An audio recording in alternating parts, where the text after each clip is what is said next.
Well, hello everybody. Thank you guys so much for coming back to watch another episode of the most rarest and forgotten kid shows. Now, as you guys can see, I have not uploaded for about a month now. The past few weeks, I would say about maybe like 2-3 weeks have been incredibly insane. I might do another video talking about these issues I've been having, maybe, but I'm not too sure.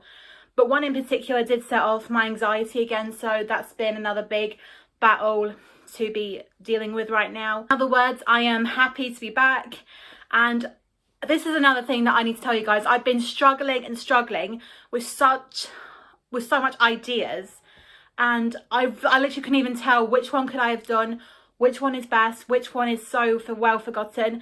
Thankfully, I have finally chose one. This one was definitely on my list, and I would love to say to you guys, the show we're doing today. Welcome to our place. We've been waiting. Time for some fun and celebrating. Something is always ready to pop. Here at the Noddy Shop. Music and magic. Hey, it's showtime. Noddy and you will be friends in no time. Family of goblins are living there too. The place where make-believe comes true. Believe it or not, here at the Noddy Shop. The Noddy Shop, everybody. Oh my god. I have to be honest with you people. I have very little tiny memories with the Noddy Shop. But this show has actually made me feel that, you know what, I'm going to open up a bit more about my childhood. Now, I remember my mother, she used to work in a leisure centre as a cleaner. And every single day we would, obviously, you know, she had to take me and my sister up to her work all the time. Because obviously, you know, we had like nobody else.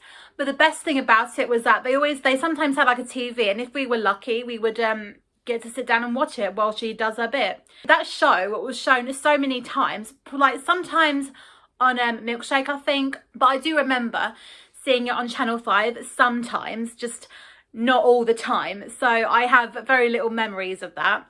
But once I started watching it again, I remember spotting so many of like, well, not so many to be honest, very few characters.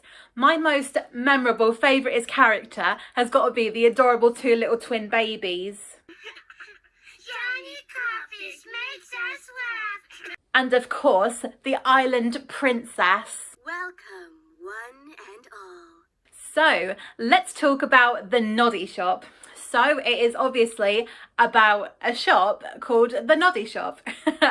But of course, I would say it's run by an old man and his two grandkids, a girl named Katie, a grandson named Truman, and their friend DJ, who get into quite a lot of different adventures with Noddy. But the best thing about it was that sometimes, well, obviously, in every single little episode, they would always tell a story about Noddy's adventures, which means that they would show the classic tale of Noddy's Toyland adventure.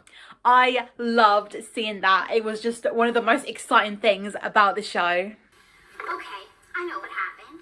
It was a lazy day in Toyland. The sun was hot and Noddy in his car didn't feel like doing anything. Wow, seeing the screen suddenly changing while there is Noddy and he's telling all the story, it is so exciting. One thing that still amazes me and like surprises me quite a lot is the fact that Noddy was actually a British kids TV show. But this show, the Noddy Shop, was actually shoot in Canada. I remember like a few years ago watching Noddy's Toyland Adventures, one of the most classic episodes I remember so well. We as British people always watch American shows, which is very annoying because I wish there were like more British shows that were shown in America or even Canada. As we all go through the episodes, they always end with a moral of the story. And most episodes that I do actually remember seeing is that ones where they old man and I think Agatha, who wears so many like crazy outfits. I love the outfits she wears though. It is absolutely incredible.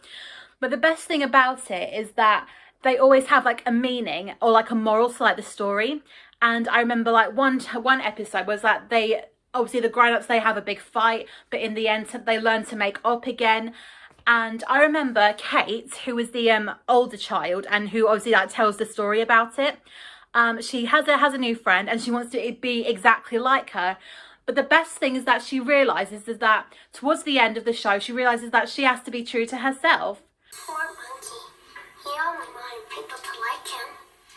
Well, you know, Truman, sometimes we try too hard to get people to like us. We change the way we talk. We sometimes even change the kind of clothes that we wear. When the fact of the matter is that people should like us for who we are, not for who we're pretending to be. That was definitely a very true thing to say, because I remember as a child, I one time had loads of friends. I had about 5, 6 or 7 friends in school, and most of them had a Barbie lunchbox. They were one of the most amazing lunchboxes you would have ever seen. Obviously a pink shaped heart, and it had a sticker of a Barbie girl on it, and I really wanted to have one of those. And when I finally did get one, it was a little bit different compared to what the others had. But it made me realize that, do you know what, all I wanted to do was just fit in. Because obviously this happened when I was like in reception, so I don't know if in America that's like early preschool, something like that. And obviously I only went in like the morning while my friend stayed throughout the whole entire day. So that was always very disappointing to me. But when I was finally able to do a full day at school, I was very excited, get my own lunchbox and just blah, blah, blah. And when I had my Barbie lunchbox, obviously, you know, like showing it all around, I still didn't feel like I was fitting in.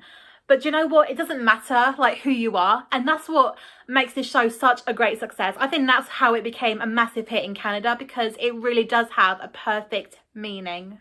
Best of all, in every single episode, they always have a meaning of the perfect stories. And here are my absolute favourites. I think these kids really like me. All you gotta do is be nice to them, and they'll be nice to you. Julie is living with foster parents. What are foster parents? Well, they're people who take care of you when your own parents can't. You mean she's an orphan? No, she's not an orphan. She has parents, but they're having some problems right now. So Julie's gonna live in a foster home for a while. I bet that's why she didn't want to make a Mother's Day card. That's sad. Well, it is sad, Truman. But on the other hand, Julie is fortunate to have somebody to look after her and love her until she can return to her regular home. Oh, someone, an apology. We're sorry. We thought you were gonna cheat, so we decided to cheat too. But we shouldn't have done it.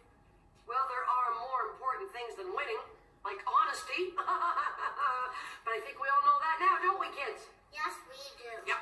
Well, I think that we all learned something about winning and losing today, and I think that we should all shake hands and maybe we could head over to Hilda's for some ice cream. Sometimes I wish to God in all of like other kids TV shows that they show stuff like that, but with real people and not just CGI. Obviously real sets, real props, real meaning of the story. And I think that's how like some crazy shows that we watched back in the day, it became such a great success. And even though if they were shown today, they never would have made it or anything because it was just too old or just too classic or just not right.